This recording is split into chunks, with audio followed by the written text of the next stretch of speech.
Hello నమస్తే, welcome to scene updates. ఇప్పుడే శివరాజ్ కుమార్, ప్రభుదేవ హీరోలుగా నటించిన కన్నడ మూవీ కరాటక దమనక. ఈ మూవీ అమెజాన్ ప్రైమ్ ఓటీటీలో చూడటం జరిగింది. ఈ మూవీ ఎలా ఉందో ఒక్క ముక్కలో తెలుసుకుందాం. కన్నడ హీరో శివరాజ్ కుమార్, ప్రభుదేవ హీరోలుగా నటించిన ఈ సినిమా యాక్షన్ ఎంటర్టైనర్ గా తెరకెక్కిన ఈ మూవీ యోగరాజు భట్టు దర్శకత్వం వహించగా ప్రియా ఆనంద్, అశ్వికా నాయుడు హీరోయిన్లుగా నటించారు. ఇక ఇండెప్త్ స్టోరీలోకి వెళ్తే వీరూపాక్ష అనగా శివరాజ్ కుమార్, సబ్బరాజు అనగా ప్రభుదేవ మోసాలు చేస్తూ బతుకుతుంటారు.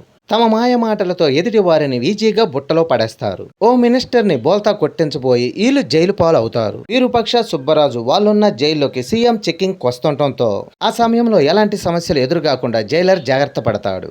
అయితే ఒక ఖైదీ ఆత్మహత్య ప్రయత్నం చేస్తాడు. తమ మాటల గారడీతో వీరూపాక్ష, సుబ్బరాజు ఆ ఖైదీని కాపాడతారు. వీరిద్దరిని జైలర్ ఒక పని కోసం నందికోలు ఊరు పంపుతాడు. కరువు కాటకాలతో ఊళ్ళో ప్రజలందరూ వలసపోవడంతో కొంతమందే ఉంటారు.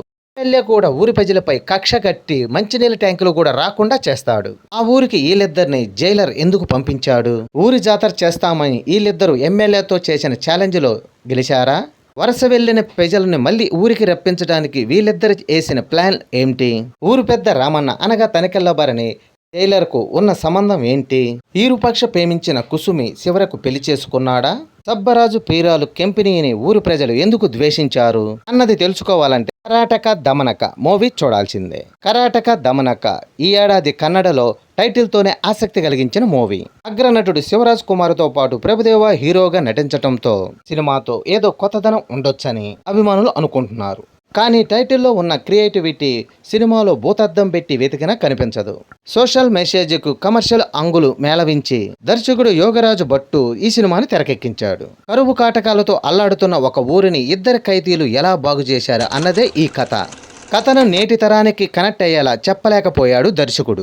రాతలోనే కాదు తీతలోనూ కూడా ఈ సినిమా 1990 నుండి 2000 దశకంలో వచ్చిన సినిమాల్లో కనిపిస్తుంది. 20 ఏళ్ల క్రితం రావాల్సిన సినిమా ఇప్పుడు తీసినట్టు ఫీలింగ్ కలుగుతుంది. ఊరిని బాగు చేసే ప్రయత్నంలో హీరో చేసే పనులు సిల్లీగా ఉంటాయి. ఈ మూవీలో ఒక్క సీను కూడా మెప్పించదు.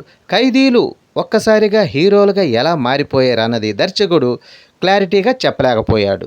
ఇద్దరు హీరోల లవ్ స్టోరీలు ఇలాంటి ట్రాక్ను కూడా కామెడీగా చూపించాలని అనుకున్నాడు దర్శకుడు. కానీ ఆ సీన్ అయినా బాగా రాసుకోవాల్సింది. ఈ సినిమాలో ఒక కామెడీ సీన్ కూడా నవ్వించదు. హాలీవుడ్ కల్ట్ క్లాసిక్ సోలే మూవీ నుండి హీరో పాత్రలో రాసుకున్నాడట దర్శకుడు. కరాటక దమనక పాత్రలకు శివరాజ్ కుమార్, ప్రభుదేవ అవుట్ డేటింగ్ స్టోరీని తమ కామెడీ ట్రైనింగ్ తో నిలబెట్టాలని ప్రయత్నించారు. కథలో బలం లేకపోవడంతో వాళ్ళ కష్టం అంతా వృధానే అయిపోయింది. పాటల్లో శివరాజ్ కుమార్, ప్రభుదేవ డ్యాన్స్ ప్రేక్షకుల్ని అలరిస్తాయి. ఇక నటీనటుల పర్ఫార్మెన్స్. ఇక శివరాజ్ కుమార్, ప్రభుదేవ వాళ్ళ నటనతో సినిమాని నిలబెట్టే ప్రయత్నం అయితే బాగా చేశారు. ఇక ఊరి పెద్దగా తనికెళ్ల భరణి ఫుల్ లెంత్ లో బాగా నటించాడనే చెప్పాలి. ఇక హీరోయిన్లు ప్రియా ఆనంద్, అశ్వికా నాయుడు వాళ్ళ పాత్రల గురించి చెప్పుకోవటానికి పెద్దగా ఏమీ లేదు. విలనగా రవిశంకర్ మేనరిజం డిఫరెంట్ గా ఉన్నా గానీ ఏమాత్రం కామెడీగా వర్కౌట్ అవ్వలేదు. ఇక సాంకేతిక విభాగానికి వస్తే సినిమాటోగ్రఫీ, విజువల్స్ బాగున్నాయి. ఇక పాటలు, బ్యాక్గ్రౌండ్ మ్యూజిక్ పర్వాలేదనిపించాయి.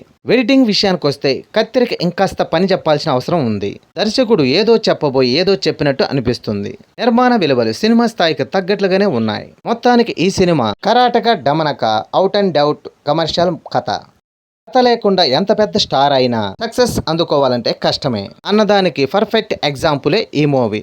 వీడియో నచ్చితే లైక్ చేయండి, షేర్ చేయండి, ప్లీజ్ సబ్స్క్రైబ్ చేయండి.